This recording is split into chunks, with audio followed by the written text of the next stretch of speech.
అగ్నిహోత్రుడి ఆకలి వల్ల ఖాండవవనం దహించుకుపోతూ ఉంటే ఆ నిప్పు మంటల దెబ్బకి దేవతలంతా భయపడి దేవేంద్రుడి దగ్గరికి వెళ్ళారు. ఖాండవవనానికి జరిగిన అకాల వినాశాన్ని గురించి చెప్పాడు. అది విన్న దేవేంద్రుడు అదిరిపడ్డాడు. తక్షకుడిని కాపాడాలనే కోరికతో అనేక మేఘాలను వెంట పెట్టుకొని వేగంగా వచ్చి అగ్నిహోత్రుడి మీద పెద్ద నీటి ధారలు కురిపించాడు. తక్షకుడు కద్రువ పుత్రుడు. పాము ఉదంకుని కుండలాలు అపహరించింది, పరీక్షిత్తును కాటువేసి చంపింది ఇతడే.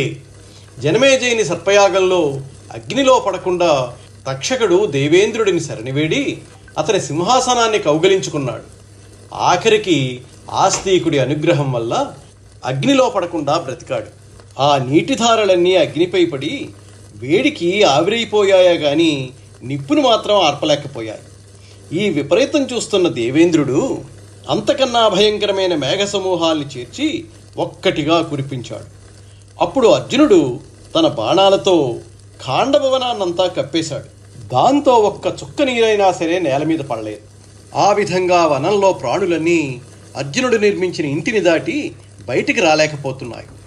తక్షకుడు కొడుకైన అశ్వసేనుడనే పాము తన తల్లిని తన తోకపై నిలుపుకొని ఆకాశంలోకి పరిగెత్తుతూ ఉంటే అర్జునుడు చూసి బాణప్రయోగం చేసి అశ్వసేనుడి తోక తెగేటట్లు కొట్టాడు. దాంతో అశ్వసేనుడి తోకను కొరుచుకుని ఉన్న అతడి తల్లి నిప్పులో పడ్డారు. అర్జునుడు మళ్ళీ అశ్వసేనుడిని కూడా కొట్టేందుకు బాణాన్ని ఎక్కుపెట్టే సమయాల్లో దేవేంద్రుడు అడ్డుపడి మోహిని అనే మాయని ప్రయోగించి అశ్వసేనుణ్ణి కాపాడాడు. తన ప్రియమిత్రుడైన తక్షకుడు ఆ ఖాండవవనంలో మరణించి ఉంటాడని భయపడ్డాడు. మరింతగా మేఘ సమూహాలను ఖాండవవనంపైకి పంపాడు. కొత్త మేఘ సమూహాల్ని చూసి భయపడవద్దని అర్జునుడు అగ్నిహోత్రుడికి ధైర్యం చెప్పి మేఘాలపైన వాయవ్యాస్త్రాన్ని ప్రయోగించాడు. దాంతో ఆ మేఘాలన్నీ చెల్లాచెదురైపోయాయి. మేఘాలు చెల్లాచెదురైపోవడం అగ్నిహోత్రుడి వెనుక కృష్ణార్జునుడున్నారని తెలుసుకుని కోపంతో సురల్ని, గరుడుల్ని, నాగుల్ని, అసురుల్ని, సిద్ధుల్ని, గంధర్వుల్ని పిలిచి వ్యూహం రచించాడు దేవేంద్రుడు.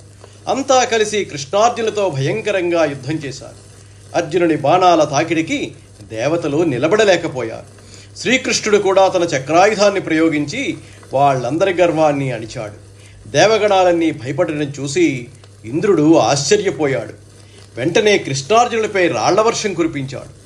ఆశ్చర్యం కలిగేటట్టుగా అర్జునుడు ఒక్కొక్క రాయిని ఒక్కొక్క బాణంతో పిండి పిండి చేస్తూ లక్షలాది బాణాల్ని ప్రయోగించాడు. దేవేంద్రుడు తన కుమారుని భుజపరాక్రమానికి ఎంతో సంతోషించాడు. అయినా అగ్నిహోత్రుడిపైనున్న అక్కసుతో మందర పర్వత శిఖరాన్ని ఎత్తి అగ్నిహోత్రుడిపై వేశాడు. అర్జునుడు ఒకే ఒక్క బాణంతో అంత పెద్ద కొండ శిఖరాన్ని వేలాది ముక్కలుగా చేశాడు. ఇంద్రుడు అతడి సమూహము అంతా కలిసినా కూడా కృష్ణార్జునుల్ని ఎదిరించలేకపోయారు. అప్పుడు అశరీరవాణి ఇంద్రుడితో ఇలా అంది: పరమమునులైన తొల్లిటి నరనారాయణులు కృష్ణనామంబులన్ ఉర్వరున్ ఉదయించిరి, నీకై ఇరువుర పేర్మియును వింతయే దివిజేంద్ర.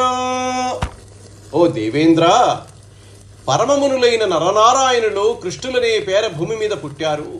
ఆ ఇద్దరి గొప్పతనం నీకు ఆశ్చర్యాన్ని కలిగిస్తున్నాదా?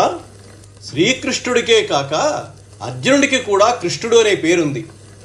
అర్జున ఫల్గుణ పార్థ కిరీటి శ్వేతవాహన బీభత్సో విజయ కృష్ణ సవ్యసాచి ధనంజయ అని అర్జునుడి పేర్లు. అలఘులు కృష్ణపార్థులు మహాత్ములు యాదవ కౌరవాన్వయంబులు వెలిగించుచున్న నృపపూజ్యులు వీరలన్ నీకున్ ఓర్వగాన్ అలవియే వీరు తొల్లియు సురాసుర యుద్ధమునాడు దైత్యులన్ వెలయంగన్ ఓర్చియున్న రణవీరులు కావుట మున్నెరంగవే. దేవేంద్ర, నరనారాయణులే కృష్ణార్జునుడనే పేరుతో మానవ రూపంలో అవతరించారు. వీళ్ళిద్దరూ మహాత్ములు, యాదవ కురువంశాల్ని ఉద్ధరించేందుకే అవతరించారు. వీళ్లని ఓడించడం సాధ్యం కాదు. నీ ఇష్టసకుండైన తక్షకుడిందుండక ముందరణ కురుక్షేత్రమ్మున కరిగి ఖాండవ ప్రళయమ్మునకున్ తప్పెన్, ఖాండవం భగ్నిచేత దగ్ధంబగున నీ తొల్లి బ్రహ్మవచనంబు కలుగుటం చేసి ఇది హుతాసునునకు అసనంబయ్యన్. ఇంక దీనికి వగవన్ పని లేదు అనినా దాని విని సురపతి సురగణంబులతో మరలినా. నీ ప్రియమిత్రుడైన తక్షకుడిక్కడ లేడు. ముందుగానే కురుక్షేత్రానికి వెళ్ళి ఈ ఖాండవ దహనం వల్ల కలిగే ప్రమాదాన్ని తప్పించుకున్నాడు. అగ్ని వల్ల ఖాండవం కాలిపోతుందని ఇంతకు ముందే బ్రహ్మ చెప్పాడు. అందుచేత ఇది అగ్నిహోత్రుడికి ఆహారమైంది, కాబట్టి దీనికి దుఃఖింపనక్కర్లేదు అని చెప్పగా దేవేంద్రుడు దేవతా సమూహాలతో కలిసి వెళ్ళిపోయాడు. ఆ సమయంలో నముచి అనే రాక్షసుడి తమ్ముడు మయుడు ఖాండవవనం నుండి తప్పించుకొని బయటపడలేక తక్షకుడింట్లో తిరుగుతూ ఉండటం చూసి శ్రీకృష్ణుడు సుదర్శన చక్రం ప్రయోగించి చంపబోయాడు. వాడు పారిపోయి వచ్చి అర్జునుడి చాటుకు చేరి, కృష్ణుడు చక్ర ప్రయోగం చేశాడు, నువ్వు సుక్షత్రియుడివి, నేను నిన్ను శరణాగతి చేస్తున్నాను, నన్ను కాపాడు అన్నాడు.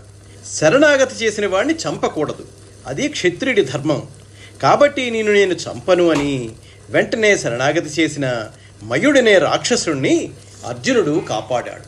మొత్తం మీద ఆ దావాగ్ని నుండి మయుడు, అశ్వసేనుడు, మందపాలిని కుమారులైన సారంగుడు మొదలైన నలుగురు కూడా తప్పించుకున్నారు. తక్కిన ప్రాణులన్నీ ఆ దావాగ్నిలో మరణించాయని వైశంపాయనుడు జనమేజయుడికి చెప్పాడు.